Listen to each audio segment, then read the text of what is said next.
Hello students, welcome to my channel Geeta maths classes. तो आज मैं आप सभी को चैप्टर नंबर 7 कोऑर्डिनेट ज्योमेट्री की इंट्रोडक्शन करवाने जा रही हूँ न्यू सिलेबस के अकॉर्डिंग। ठीक है, तो न्यू सिलेबस में ना आपके पास दो ही टॉपिक्स हैं। ठीक, तो देखिए फर्स्ट है आपके पास डिस्टेंस फॉर्मूला और सेकंड है सेक्शन फॉर्मूला। तो ये जो चैप्टर नंबर 7 है कोऑर्डिनेट ज्योमेट्री, इसमें आपके पास ये ना दो ही फॉर्मूलाज जो है ये यूज होंगे। ठीक है, इन दो फॉर्मूलाज को अगर आपने अच्छे से समझ लिया तो आपके लिए ये चैप्टर जो है वो बहुत ही इजी होने वाला है। ठीक है, तो चलिए फर्स्ट फॉर्मूला है हमारे पास डिस्टेंस फॉर्मूला। ठीक है, अब आपको नाम से ही क्लियर हो रहा है कि आपको ना डिस्टेंस फाइंड आउट करना है। ठीक है, डिस्टेंस फाइंड आउट करना है तो हम इस डिस्टेंस फॉर्मूला को यूज करके डिस्टेंस निकालेंगे। ठीक है, अब डिस्टेंस किसके बीच में निकालना है? देखिए the distance between any two points. ठीक है, यानी कि दो पॉइंट्स के बीच का हमें डिस्टेंस निकालना है। ठीक है, दो पॉइंट्स के बीच का डिस्टेंस अगर हमें निकालने के लिए कहा जाए तो हम इस डिस्टेंस फॉर्मूला का यूज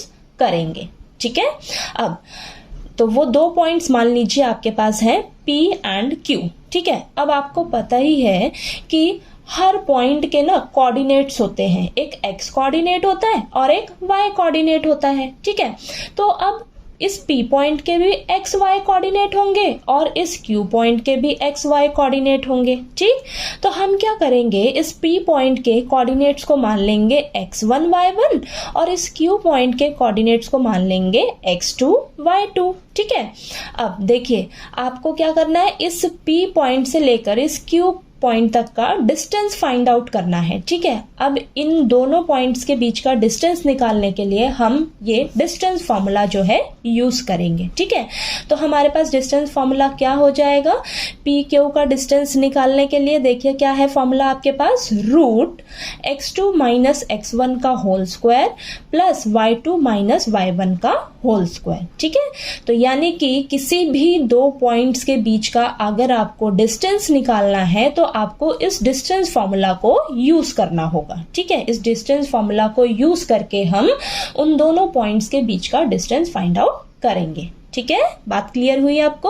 अब देखिए मैंने यहाँ पर एग्जाम्पल लेकर आपको समझा रही हूँ। देखिए मान लीजिए आपके पास P पॉइंट के कोऑर्डिनेट्स हैं 1,7 और Q पॉइंट्स के कोऑर्डिनेट्स हैं 4,2। तो आपने ना फटाफट से इनके नीचे x1 y1 x2 y2 लिख लेना है। ठीक है, ऐसा करने से ना आपको फॉर्मूला में रखने में बहुत ही आसानी रहेगी। ठीक है, कोई भी कंफ्यूजन नहीं होगी आपको। ठीक, अब आपने P से Q तक का P और Q पॉइंट्स दोनों के बीच का डिस्टेंस निकालना है। तो पी क्यू का फॉर्मूला क्या हो जाएगा आपके पास, रूट x2 माइनस x1 का whole square plus y2 minus y1 का होल स्क्वायर।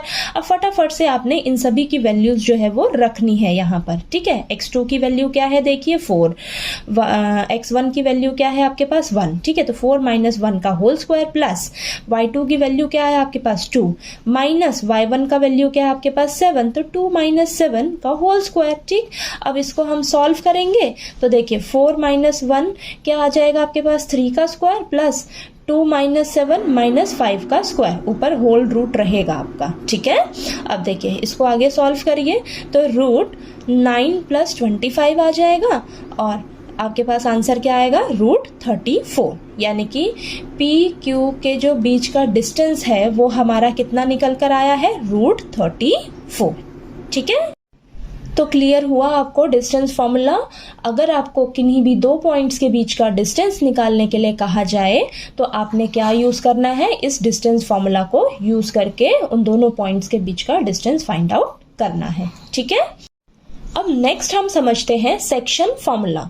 तो सेक्शन का मतलब होता है डिवाइड करना। ठीक है, तो यहाँ पर मैंने डेफिनेशन लिखी है, the coordinates of the point P x, y which divides the line segment joining the points A x1 y1 and B x2 y2 internally in the ratio m1 ratio m2 r। तो देखिए आपके पास दो points हैं A और B। तो A के coordinates हैं हमारे पास x1 y1 और B के कोऑर्डिनेट्स हैं x2 y2। ठीक है, तो जब आप इन दोनों पॉइंट्स को ज्वाइन करेंगे तो ये आपकी क्या हो जाएगी, AB एक लाइन सेगमेंट, ठीक है। तो इस ए बी लाइन सेगमेंट को ना एक पॉइंट जो है P वो डिवाइड कर रहा है एक रेशियो में। रेशियो क्या दे रखी है हमें, M1 रेशियो M2, ठीक है। तो ये पॉइंट P जो है इस लाइन सेगमेंट को डिवाइड कर रहा है M1 रेशियो M2 में, ठीक है। तो अब इस पॉइंट P के कोऑर्डिनेट्स निकालने के लिए हम इस सेक्शन फॉर्मूला को यूज करते हैं, ठीक है। अब देखिए इस पॉइंट P के जो कोऑर्डिनेट्स हैं वो हम क्या लेट कर लेंगे, x और y, ठीक है। तो x और y कोऑर्डिनेट्स फाइंड आउट करने के लिए हम इस सेक्शन फॉर्मूला को यूज करेंगे, ठीक है। तो आपको सेक्शन फॉर्मूला क्लियर हो गया, ठीक है, कि सेक्शन का मतलब होता है डिवाइड करना। अगर आपको कोई भी लाइन सेगमेंट दी होगी, उस लाइन सेगमेंट को ना कोई एक पॉइंट जो है किसी रेशियो में डिवाइड कर रहा है, ठीक है, तो उस पॉइंट के ना कोऑर्डिनेट्स निकालने के लिए हम इस सेक्शन फॉर्मूला को यूज करते हैं, ठीक है। क्लियर हुआ, ठीक। तो देखिए इस पॉइंट P के कोऑर्डिनेट्स क्या है हमारे पास, x और y। तो x के लिए फॉर्मूला क्या हो जाएगा हमारा, m1 into x2 plus m2 into x1 divided by m1 plus m2, ठीक है। तो हमारे पास x कोऑर्डिनेट आ जाएगा ये फॉर्मूला यूज करके, ठीक। अब y कोऑर्डिनेट कैसे निकलेगा, हमारे पास क्या फॉर्मूला है, m1 into y2 plus m2 into y1 divided by m1 plus m2, ठीक है। तो इन दोनों फॉर्मूलाज को यूज करके हम x और y कोऑर्डिनेट निकालेंगे, ठीक है। x और y कोऑर्डिनेट निकालेंगे तो हमारे पास P पॉइंट निकल कर आ जाएगा, ठीक है। तो देखिए यहाँ पर मैंने आपको एग्जाम्पल लेकर समझाया है इस सेक्शन फॉर्मूला को। तो देखिए एग्जाम्पल है हमारे पास, find the coordinates of the point which divides the line segment joining the points. हमें ये दो पॉइंट्स दे रखे हैं।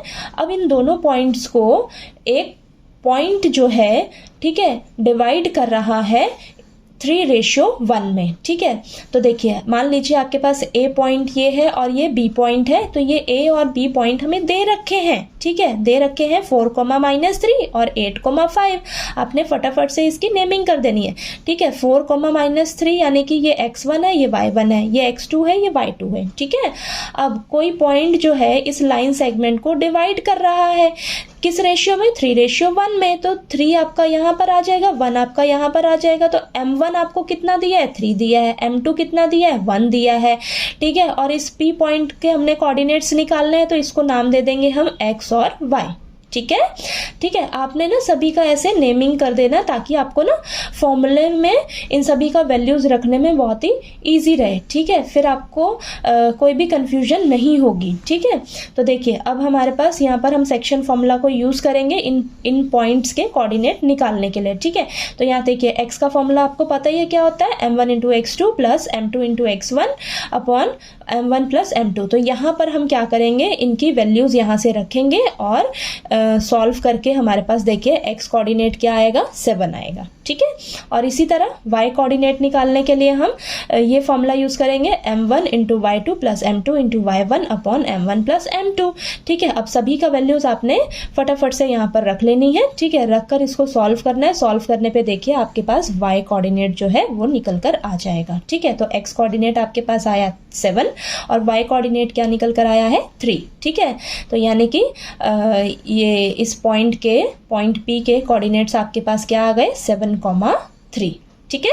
तो क्लियर हुआ आपको कि किसी भी लाइन सेगमेंट को अगर कोई पॉइंट डिवाइड कर रहा है किसी रेशियो में तो उस पॉइंट के कोऑर्डिनेट्स निकालने के लिए हम क्या करते हैं, इस सेक्शन फॉर्मूला का यूज करके उस पॉइंट के कोऑर्डिनेट्स जो है वो फाइंड आउट करते हैं, ठीक है। तो आपको ये सेक्शन फॉर्मूला क्लियर हो गया होगा अच्छे से।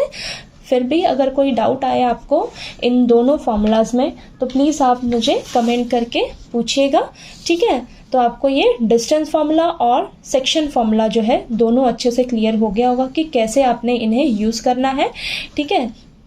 और ठीक है, तो जैसे जैसे हम एक्सरसाइज में क्वेश्चंस करेंगे, एग्जांपल्स करेंगे तो आपको और अच्छे से ये क्लियर हो जाएगा, ठीक है। बस आपको इन फॉर्मूलाज को अच्छे से समझ लेना है, कर लेना है। बाकी आपकी ये जो एक्सरसाइज है, चैप्टर है, ये आपकी इन दोनों फॉर्मूलाज पे ही डिपेंड है, ठीक है। बस आपको ये दोनों फॉर्मूलाज जो है वो अच्छे से कर लेने हैं, ठीक। तो चलिए आपको मेरा ये वीडियो जो है अगर अच्छा लगे, मेरा पढ़ाया हुआ अच्छा लगे तो प्लीज़ मेरी वीडियो को लाइक कर लीजिएगा, शेयर कीजिएगा और ज़्यादा से ज़्यादा सब्सक्राइब कीजिएगा मेरे चैनल को। Thank you so much.